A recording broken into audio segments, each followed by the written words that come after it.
Bueno, buenas noches, bienvenidos otra vez al podcast. Hoy vamos a hablar un poquito de la película Poor Things, esta película del 2023, ganadora de varios premios Oscar y dirigida por Yorgos Lanthimos.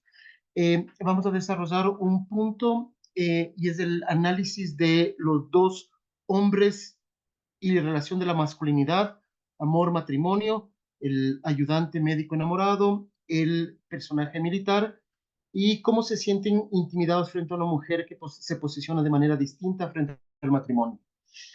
Hoy tenemos el gusto de que nos acompañe Daniel Alvarado, una amiga de la casa. Dani es psicóloga clínica, tiene una maestría en psicoanálisis y una maestría en salud pública y tiene un trabajo de acompañamiento en la clínica de espacios comunitarios desde la investigación psicosocial, temas relacionados con la defensa de los derechos humanos, salud mental, derechos sexuales y derechos reproductivos. Y va a ser la que nos va un poquito dar una visión sobre estas reflexiones que podemos tener sobre esta película y para incluirla dentro de nuestro podcast. Gracias, Dani, bienvenida. Gracias, Felipe, gracias, Gabriela, gracias, Víctor. Bueno, contarles que vi la película hace varios meses y no la he vuelto a ver, así que hay detalles que tal vez no recuerde, pero me pareció muy interesante la película. No sé si la volvería a ver, por eso también no hice el esfuerzo de, de buscarla de nuevo, pero sí hice como un esfuerzo de poder mirar como las polémicas y las controversias que hubo también alrededor de esta película y alrededor de la pregunta que ustedes proponen, un poco también estas propuestas desde ciertos grupos feministas y otros grupos, ¿no? Porque hay toda una controversia alrededor de si es una película machista, si es una película que es una apología a la pedofilia, si es una película que feminista por la liberación sexual, ¿no? Entonces hay varias como temas controversiales y no me voy a meter a eso, sino más bien un poco como a este análisis más bien de estas masculinidades, ¿no? Entonces, he recogido algunos, digamos, criterios que me parecieron interesantes de algunas revistas, de algunos autores, y algo que me resonó cuando revisaba esto es que se propone esta película como un catálogo de los vicios de las masculinidades, ¿no? Y es como una puesta en escena de justamente estos discursos, de estas acciones que permean a estos personajes masculinos y que van como representando estas masculinidades hegemónicas, ¿no? Estas masculinidades hegemónicas que ahora se llaman masculinidades no violentas o masculinidades, o bueno, la propuesta contraria, más bien masculinidades igualitarias o masculinidades positivas o no violentas, pero justamente estos modelos que son estos hegemónicos, que son los que se imponen, se reproducen y que se naturalizan como prácticas de identidades de género de lo que debería ser un hombre, ¿no? Y lo que debe ser un hombre o este modelo de hombre obligatorio en nuestras sociedades y que todavía se mantiene, ¿no?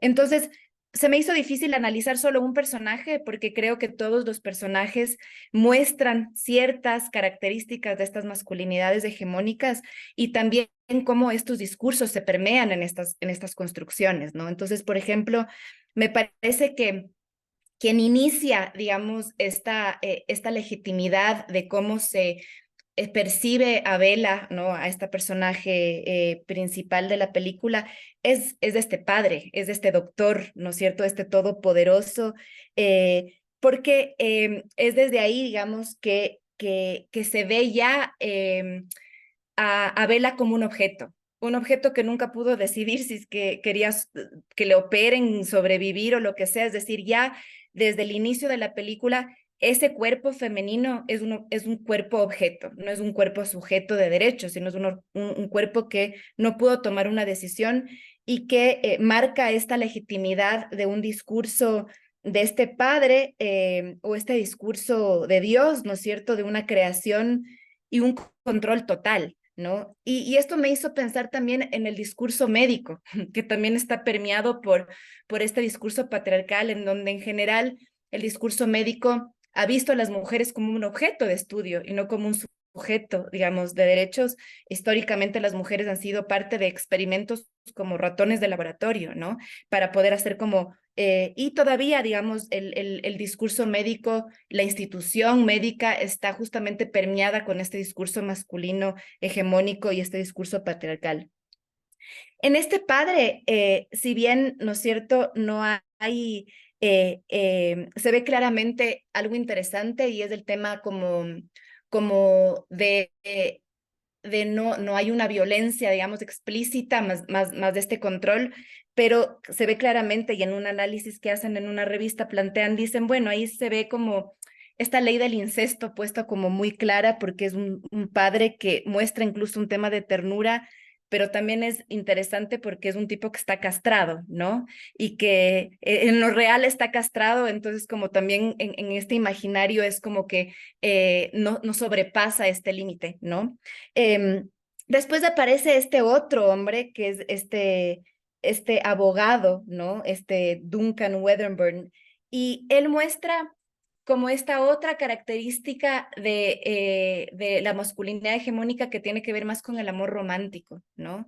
Como este hombre, ¿no es cierto?, como súper macho, que no se va a enamorar nunca y que es el proveedor, ¿no? Y que el momento que Vela, digamos, que no entiende el significante, digamos, del amor romántico, pierde un poco como el control, ¿no? Porque es como que en este juego del amor romántico de yo no quiero enamorarme de ti, no quiero nada contigo, ¿no es cierto? Y ella dice, bueno, entonces me voy con otros, todo bien.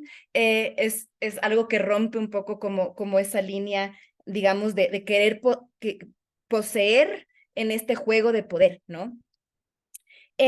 Después aparece este otro personaje que es de Alfie, ¿no? Que es de este militar. Ay, perdón, porque también es interesante porque, claro, Duncan es un abogado, entonces ahí también eh, me hacía pensar en el otro discurso, digamos, que nace del sistema patriarcal que tiene que ver el discurso de las leyes, ¿no? Y las leyes también justamente son construidas generalmente por hombres en un sistema patriarcal y justamente es desde estos sistemas legales donde se controlan los cuerpos de las mujeres, ¿no?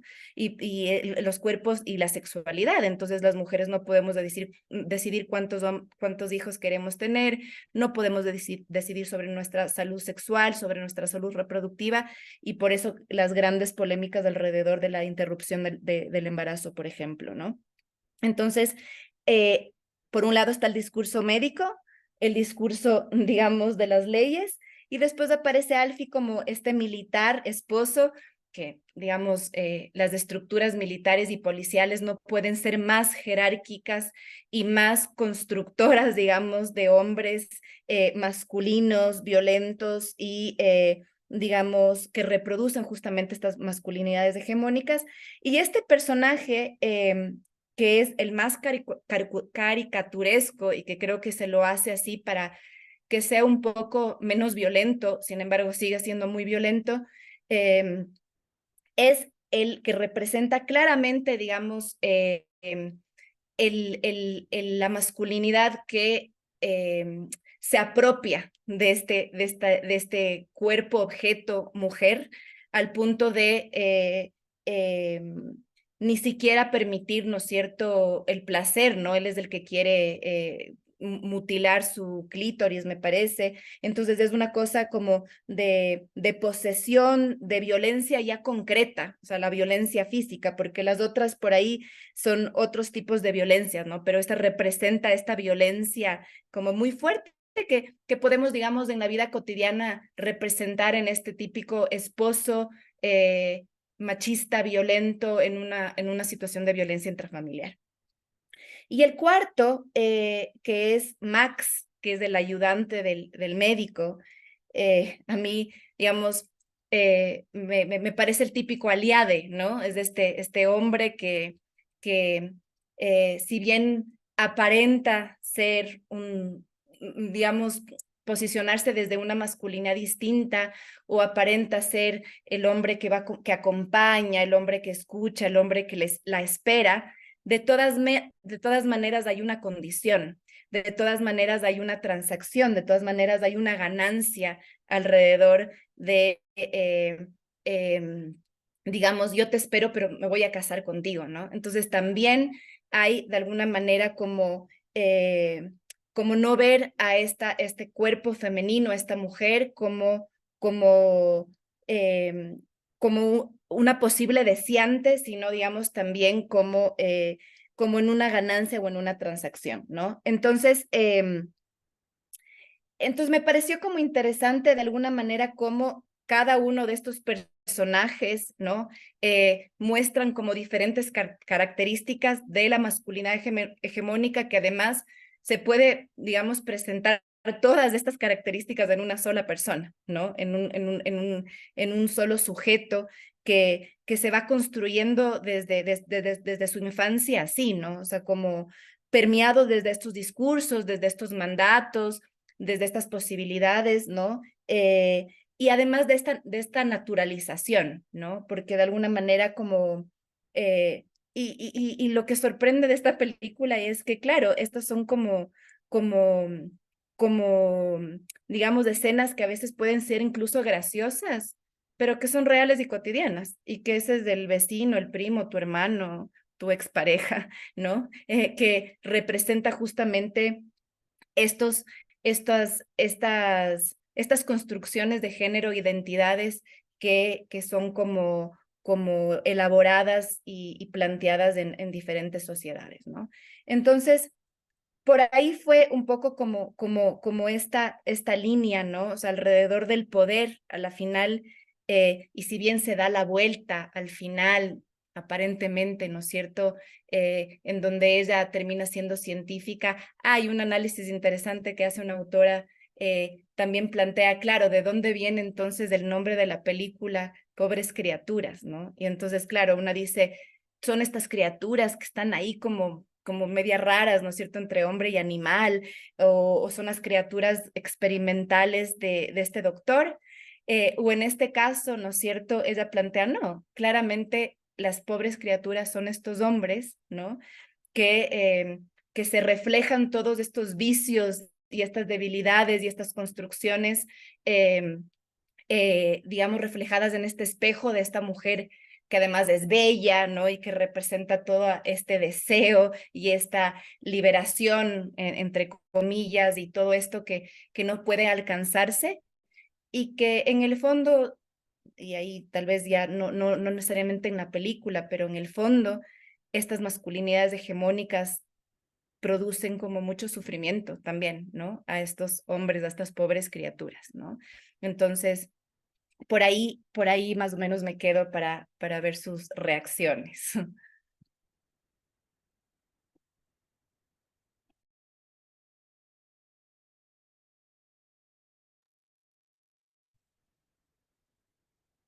A mí me parece como bien interesante el, el- esta síntesis del análisis complejo de estas masculinidades hegemónicas derivando en lo que es una pobre criatura, ¿no? En la palabra criatura y en la pobreza. Digo, como la pobreza en cuanto a lo contrario de la riqueza, ¿no? De lo amplio, de lo que puede tener muchas aristas, de lo que puede abrir el pensamiento y las posibilidades de las diferencias versus la pobreza de lo único, ¿no? De esa única manera de hacer, de ser, de vivir, de mirar, como esa manera el título me parece por eso tan interesante visto desde ahí, ¿no? Pobres criaturas, unas criaturas además, ¿no? Como unos seres que uno no termina de definir si están crecidos, si están por crecer, quién los crece, cómo crecen, de qué manera se desarrollan y esta pobreza en cuanto a lo limitado, ¿no? A la falta de amplitud y de riqueza, me parece que da una cuenta bastante interesante de todo lo que has hablado, de la descripción de las distintas presentaciones de las masculinidades que hace esta película, cada una desde una arista bien compleja en donde creo que la película en eso tiene un guión excelente, ¿no? De poder ir mostrando y señalando a veces como dices, hasta de forma, sí, graciosa, y creo que si no fuese graciosa fuera intolerable. La verdad es que es muy fuerte todo lo que está por detrás, que sin este mínimo de humor, digamos, de cuestión cómica, creo que nos sería intolerable a muchas personas poderlo ver. Entonces, así al menos te permite elaborar, como acompañar y pensar en una de otra de estas cosas que me parece muy importante. A mí me gustaba así esto que decías, Dani, digamos, de este juego con el tema de el título. Y es una película que no te deja impávido. Siempre a cualquier persona que lo ve, digamos, algo le provoca, le molesta, le gusta, le incomoda, digamos, de alguna manera. Y el tema de esta cosa de a qué se refiere el título. Y es una cosa interesante que me parece que, porque incluso en el género de la película, cuando lo intenta uno ver, no es un drama, no es una comedia, pero es un drama, pero es una comedia, pero es una especie de sátira. Tampoco se deja encasillar fácilmente esa película y es una cosa evocativa. Y me parece interesante esta como caricatura, como estos las masculinidades como piezas de una formación más grande de lo que se podría ser una masculinidad, pero que en el centro está una mujer. Eso me parece interesante porque es entonces la mujer y sus vivencias, además con esta mujer tan particular, ¿no? El cerebro de un bebé en el cuerpo de una adulta, el descubrimiento, todo esto que implica eso, pero que aglutina unas miradas caricaturescas de lo que podría ser lo masculino. Ninguna es completa, digamos, es ese padre medio Dios que además con una frialdad de la ciencia que puede resucitar a una mujer que se suicida, a una mujer embarazada que se suicida por una situación de una vivencia terrible con el esposo, él le extrae el feto, el cerebro, le pone una crueldad, digamos, una cosa, todos esos animalitos que se ven, digamos, ese gato con cabeza de pato y todo, que es una cosa un poco ominosa, pero toda esta situación y la construcción de miradas masculinas parcializadas, caricaturizadas, pero denunciadas por una mujer en inicio de descubrir y sin los prejuicios, al ser el cerebro de un bebé, sin los prejuicios de la sociedad, con lo cual una mirada más maleable, más fresca. Una cosa interesante, digamos, porque es precisamente Vela donde se depositan y se ven más satirizadas esas miradas masculinas, digamos, en ese sentido, y que cada una de las miradas queda como que corta frente a lo que este personaje, que no se lo puede encasillar, propone, digamos. Entonces me pareció una cosa interesante en ese contexto, me pareció simpático eso, esa mirada. Claro, a la final, digamos, ella es el espejo donde rebota todo esto, ¿no? Y claro, yo no sé si han visto ustedes las otras películas de este director, pero hay una que se llama Canino, que es así como brutal, porque, digamos, ahí plantea el incesto de una manera como muy cruda. Pero claro, él es siempre, me parece que justo incomoda, justo pone estas cosas, digamos, para poder como jugar entre la ley, entre la norma, entre lo ético, lo no ético. Por eso es que sale a la luz toda esta discusión sobre la pedofilia, sobre la violencia naturalizada, porque además pasa eso, ¿no? O sea, ¿quiénes son las personas que tienen que poner los límites frente, digamos, a, al tema, por ejemplo, del abuso sexual, ¿no es cierto? El tema de la seducción, el tema, o sea, como que hay tantas cosas ahí que se puede explotar en analizar en esta película, pero me parece que eso es una característica de este director, ¿no? De poner todas estas cosas en juego para poder siempre como pensarnos en estas leyes, en estos límites, en estas construcciones, pero además en estas cosas que pueden ser súper aberrantes y que te asustan y que, como tú decías, Gaby, lo pone de tal manera que lo puedes mirar, pero que después sales y dices, esto pasa, o sea, esto pasa, todo esto pasa de alguna manera en nuestra vida, en nuestra cotidianidad, en nuestra sociedad, entonces eso asusta también, ¿no? A mí me gustó mucho este símil con los animales, porque igual me queda la sensación de, creo que son pobres los hombres porque tienen pocos recursos para crearse, no es como cabeza de un lado, cuerpo del otro. Me pareció muy interesante esto que decías como un padre castrado, ¿no? Como, y me parece como una mezcla muy particular, ¿no? Que tanto esto sea una compensación de justamente no tener potencias y que tengo que procrear de otra forma. también me parece muy real esta imagen bien fragmentada de la mujer como una cosificación, ¿no? Un experimento de yo te revivo, pero porque no te entiendo, porque tú eres algo para que yo puedo someter mi poder, para demostrar que puedo hacer algo. Me parece interesante porque creo que termina siendo un mensaje entre comillas esperanzador de hay otras formas de hacer masculinidades. Pienso como esto que dices del aliado, ¿no? De repente hay otras formas de, igual incluso del padre que intenta al final como de acercarse a Bella diciéndole yo te voy a encargar, te dejo como mi laboratorio, pero que igual sigue siendo muy encarecido. Es como, o sea, lo que te puedo dar, incluso como imagen positiva, imagen, sigue siendo algo torcido, incómodo.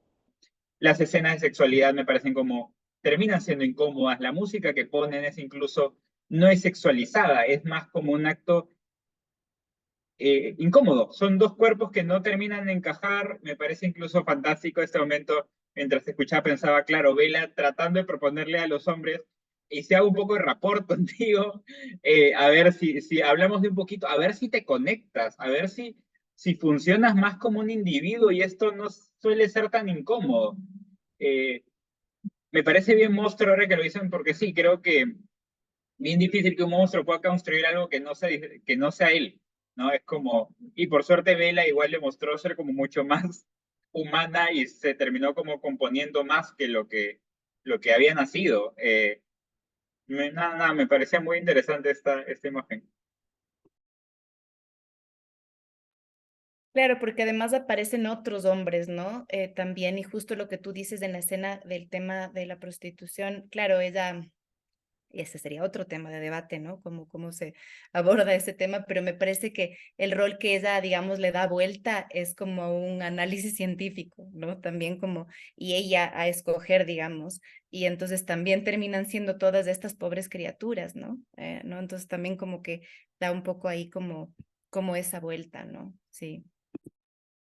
Esta cosa, digamos que ha sido también un motivo de cierto debate, este tema de un cerebro infantil en un cuerpo adulto y toda la sexualidad que propone, que me parece que, digamos, claro, es para otra conversación, pero dentro del psicoanálisis sabemos el hervidero sexual que son los niños, el infante, que la sexualidad no se instala en un momento tardío de la adolescencia, sino que acompaña desde la génesis y todo el psiquismo del ser humano. Interesante pensar, digamos, como ese cerebro en hervidero de pulsiones sexuales, pero en un cuerpo adulto que las puede ejercer, como que es una cosa que me parece interesante también para pensarla, y mucho de lo que ha provocado porque este director siempre te incomoda, es un director que incomoda, incluso sin llegar mucho, yo esta que tú mencionaste, Canino, no he visto, digamos, pero La Langosta o esta otra ¿cómo se llama? La Heredera, La Elegida, perdón, también es una película que incomoda, es esta situación, digamos, de presentar estos matices en donde puedes decir verdades o plantear perspectivas muy profundas de una manera esquiva, digamos, entonces que el espectador pueda un poquito digerirlas de otra manera. En ese sentido, digamos, interesante, y esto de la sexualidad que también causó mucha controversia en cuanto a una mujer empoderada de su sexualidad. Claro, el tema del cerebro infantil da para pensar, digamos, pero claro, eso sería un tema como para irlo desarrollando. Sí, yo creo que una de las cosas importantes, volviendo al tema de las masculinidades hegemónicas o estas masculinidades, digamos, que se construyen desde este rol, ¿no es cierto?, de género en este sistema machista patriarcal, es que claro, justamente al no poder ver, digamos, a las mujeres, digamos, o a este cuerpo como un sujeto de derecho, sujeto deseante, ¿no? Porque ese es como uno de los territorios donde más se ha controlado a las mujeres históricamente, ¿no? O sea, la posibilidad de que se pueda disfrutar, de que pueda haber placer, de que puedan decidir sobre sus cuerpos, ¿no es cierto?, sobre sus territorios. Entonces creo que eso marca también durante toda la película como que ese desafío alrededor del deseo y de la posibilidad de decidir, ¿no? Sobre, digamos, ese deseo en general, no solo sexual, deseo en toda su amplitud, ¿no? Entonces creo que eso es como lo que desafía la posibilidad, digamos, de perder el control, de perder el poder, ¿no? Entonces ahí es cuando se tambalea, ¿no es cierto?, ese sistema patriarcal o esas masculinidades, es como que, ¿qué hago con esta otra persona que desea más allá de mí, que desea otras cosas que no soy yo, ¿no? Entonces eso es un poco como que lo que también ahí se pone entre líneas, ¿no?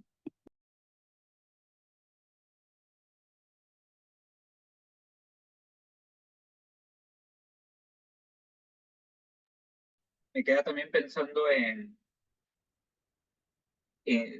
Daniela, si pudieras como agregar o quitar algo, pensando en esta como, no sé cómo llamarlo, los recursos que da y los mensajes que da, si tú pudieras agregar o quitar algo, algún personaje, alguno hubieras añadido otro personaje, hubieras quitado un personaje, como que, ¿qué te hubieras imaginado? ¿Qué le harías? También pensando, porque como comenzaste diciendo como que no sabrías si verías la película otra vez, es como si de repente hay algo que tú sentirías que lo hace más digerible o no sé. O sea, creo que las escenas sexuales, o sea, como de violencia, me incomodaron, ¿no? O sea, pero creo que también son necesarias, digamos, en términos de poder como poner ahí sobre la mesa también esas violencias que están atravesadas en ese personaje y en esa vida. Em, a mí se me hizo un poco larga, creo que tal vez lo hubiera cortado un poco y tal vez porque estaba tensionada, ¿no? Y porque era así, ¿no? O sea, por ejemplo, en un momento en donde ella le va a ver al doctor este, claro, yo me imaginaba ya una escena de violencia y cuando él no lo hizo fue como, oh, ¿no? Entonces como que claro, también hay esta cuestión ahí muy fuerte de de no querer ver más. Tuve que taparme los ojos en algunas cosas, eh, pero creo que eso es justamente lo que quería este director, ¿no es cierto? Como incomodar, ¿no? Frente a esto. Y de ahí había otros personajes cuando pensaba en que otros hombres habían en la película y decía como, a ver, y aparece esta filósofa con su amigo, ¿no? No me acuerdo ahorita cómo se llama. Y decía, bueno, ¿y ellos qué roles tenían por ahí, no? Y me parece que era interesante porque proponían, digamos, algo distinto, ¿no? Como que también era como un referente distinto para ella. Y creo que eso es parte de la construcción de las identidades de género, de nuestras sexualidades, a quienes vemos, a quienes escuchamos, con quién nos construimos. Por eso en el tema de las masculinidades es tan importante poder tener referentes de otros tipos de hombres, ¿no?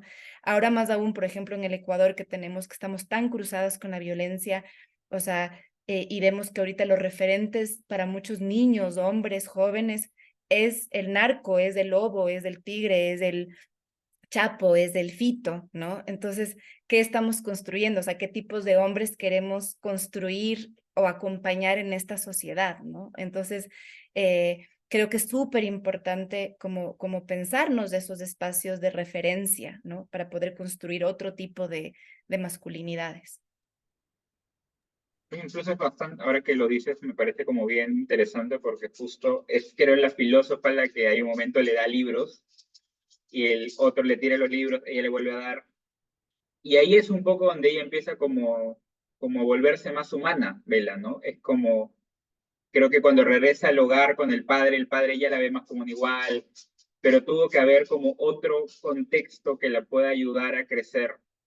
Y pensaba también, el amigo me parece muy interesante ahí este momento que él se vuelve más vulnerable. Le dice, yo tenía bronca, yo te quise hacer sentir mal, o sea, creo que entre un intento de reparación, pero también como un poco más de reconocimiento de lo que él estaba haciendo. Cosa que creo que no hay de repente al menos ahorita, no pienso en otro personaje que haya como tenido esa introspección más de su propia violencia. Que creo que de repente también eso hace que sean personajes más amenos, justo que permitieron como algo de construcción dentro de todo. Sí, sí, sí. Claro, muestra eso, ¿no? O sea, que no es que se nace, digamos, de esa manera, ¿no? Que no es algo natural, no es que el hombre es violento, el hombre es agresor, el hombre es mujeriego, esto es algo que venimos trabajando hace muchos años, pero que sigue instalado, ¿no? Y entonces como pensar que que hay posibilidades de construirse desde otros lugares, desde otras referencias, desde otras emociones, desde otras identidades, ¿no? Entonces, claro, tal vez esa es como hoy ya le estamos analizando un montón. Yorgos está diciendo, yo ni siquiera pensé en eso, pero digo como que es interesante mirar que son construcciones sociales, que es como lo contrario tal vez a esta cuestión tan biológica y anatómica del doctor, ¿no? Como tan experimental, lo otro es social, ¿no? Y como el experimento se le va de las manos por ahí, ¿no? Entonces es interesante eso también. Pero en esta cosa, digamos, de esta propuesta, esta investigación, frente a las preguntas, lo, lo que debería ser un hombre, lo que debería ser una mujer, son preguntas que nunca tienen que cerrarse, por supuesto, y eso es lo importante. Pero lo femenino ha tenido una discusión mucho más fértil, mucho más profunda y por lo tanto mucho más enriquecedora. Lo masculino, que es un poco también el tema de esta investigación, no ha tenido una reflexión que le permita enriquecerse de esa manera, digamos, y está más estereotipada y encajada con referentes un poco más, que deberían ser más obsoletos en ese contexto. Y entonces eso, la pregunta de qué debería ser un hombre no tiene que cerrarse, pero sí contar con más argumentos, con más reflexión, digamos. Y claro, no se ha reflexionado mucho también porque es una posición justamente hegemónica. El poder no se observa, el poder no se suelta, el poder no se auto reprocha, sino el poder se mantiene. Y por eso, digamos, es interesante y poder intentar un poquito mover eso, digamos. En todo caso, es algunas preguntas que quedan ahí planteadas. Creo que en todo caso lo cerramos, ¿no es cierto? Digamos, porque el podcast requiere unos tiempos más acotados y en todo caso lo seguimos pensando. En todo caso, no sé si aquí paramos el